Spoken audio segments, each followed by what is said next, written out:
Welcome back to WagerTalk.com. I'm your host, Marco D'Angelo, joined by Brian Leonard. Brian, big week this week. We're going to preview Miami-Jacksonville. No, that's not the big thing of Miami-Jacksonville, but, you know, there's a game being played, and somebody's got to win it, and we're going to talk about it. But you're in a contest, the Golden Nugget Football Challenge. You're currently the number 1 seed. You're who everybody's chasing. And this week, two of your good buddies are going to be trying to join you in the next round. Who would that be? A funny guy. I do battle this week, and for those of you that are not familiar with the Golden Nugget Football Challenge, it's sponsored by the LasVegasSportsline.com. You can hear that radio show every day here in Las Vegas from 2 to 3 on ESPN 1100, and it's hosted by Matt Yeomans. They put on this contest every year, and to me, and I know the Hilton contest gets all the hoopla because of the gigantic prize pool. It's become the World Series of poker for sports bettors. But if you're talking about a controlled atmosphere that emulates true betting, true money, the Golden Nugget Football Contest Challenge is that. 16 people put up $3,000. It's not a small entry fee, and you're making bets on Friday on the current line at the Golden Nugget. We're not playing stale lines, stale numbers, and not to take anything away from people that have won the contest, but a lot of times every week you'll see whenever they post everybody's plays that 3/4 of the people in a contest all have the same play. And it's not because they all like the same side, it's because the numbers are released on Wednesday for the contest, and you have till Saturday morning to put your plays in, and they're betting stale numbers just because they're advantage players. Yeah, and you know other people are going to do it, so you want to do it. You don't want to have somebody have an advantage over you, so you do that. So if anybody is following the Hilton results and following the Hilton contest, keep that in mind, that if a line they have is just 3.5, and the line currently on day game or close to it is 2.5, you know where everybody's going to be on that game. It's a contest, but it's a strategic game. Yes, it definitely is. And as the season goes on, and you can't go by the end results in those games, because after half the season, if you're not in the money, you need to go against those numbers. Right. So, just keep in mind at the end of the year that those records mean absolutely nothing. But in this contest, it's just like betting real money. You're going to the window, you're making the bets at that time, and the two contestants are betting the same board at the same time. So it's fair. And how the format of the contest is, you got to make 7 plays. You rank them 1 to 7. Your best bet is obviously the weighted play. That is the key game for the tiebreaker. The guy sitting next to me, he didn't need any tiebreakers in his round. You went, 6-1?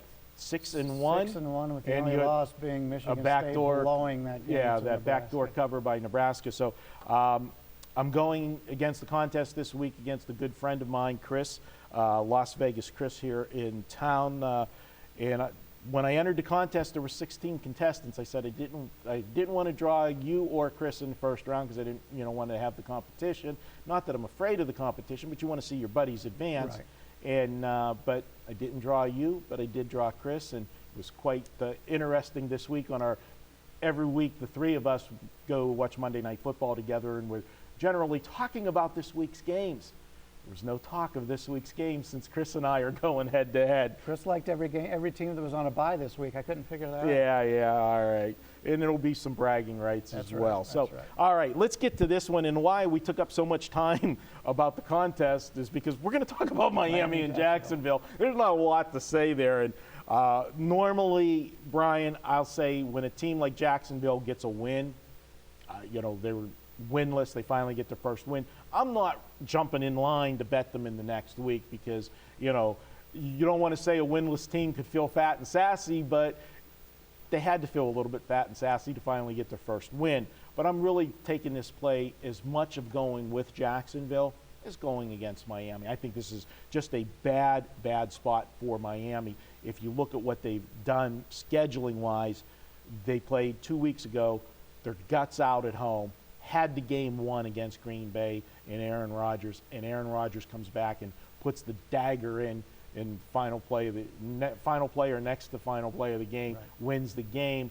And so where a team you would think would be flat, after a heartbreaking loss like that, they go on the road last week and they just slapped the Chicago Bears all over Soldier Field. They got lowly Jacksonville this week, and next week they've got a big game against San Diego. How do they take Miami? How does Miami take Jacksonville serious this week? All you have to do is ask the Cleveland Browns. Cleveland Browns, same team that crushed the Pittsburgh Steelers the week before. So my concern in this game for Jacksonville is how are they going to score? I mean, they can't protect the quarterback in Miami. Miami rushes the quarterback very well. That's one of their strengths. And Miami's got a great defense. They're playing great defense this year. In Jacksonville right now, Jacksonville's getting better defensively as the year goes on. No doubt about it. This team's getting better defensively. They still have major concerns offensively. And the better the defense gets, the more conservative I believe they'll be offensively. So the way I'm going to play this game, I'm going to play Jacksonville points under. Jacksonville points under. Interesting derivative there to play. I'm actually going to take Jacksonville here. I think this is the classic sandwich spot for Miami. It's also one of those games where we talked about it earlier in the year. We do it a lot in college football, but there are a few situations in the NFL that it comes to play where we do the big brother, little brother theory. And I said in the Houston-Dallas game, both teams are in the state of Dallas. There's one football team that gets all the publicity in Dallas, and that would be Dallas. I mean, it's Texas, and that would be Dallas. And we said when Houston played them, that's a little more, they're more motivated to play Dallas than Dallas is to play them. I say that same angle applies here, that Jacksonville is more motivated to play Miami than vice versa. You mentioned that Jacksonville defense. Anytime I can get a home dog that is playing good defense, that is going to get me looking at them. And I know they're offensively challenged, but in their last 4 games, they've held 3 of their 4 opponents. The Pittsburgh Steelers to 17, and I know my Steelers have had an up and down season, but they do have an offense that can score points. The defense is where the problem is at. In 7 of those points that the Steelers scored were on a pick 6. They held Tennessee to 16, and they held your Cleveland Browns to 6 points. And Cleveland had been scoring a lot of points lately, but I think Cleveland was still fat and sassy from the Steeler game. But I'm going to go ahead and take Jacksonville. I'm going to take them plus the points here. We're getting 6 points on Sunday. I think this will be a low-scoring game. Brian's not off base on the team total there on Jacksonville. But we'll take the 6 points with them and hope that Miami is looking ahead to San Diego next week. And looking ahead for us, we're going to be right back. We're going to head to Monday Night Football. We're going to break down those amazing Cowboys and the Washington Redskins. That's up next. WagerTalk.com. Yeah, we went along there.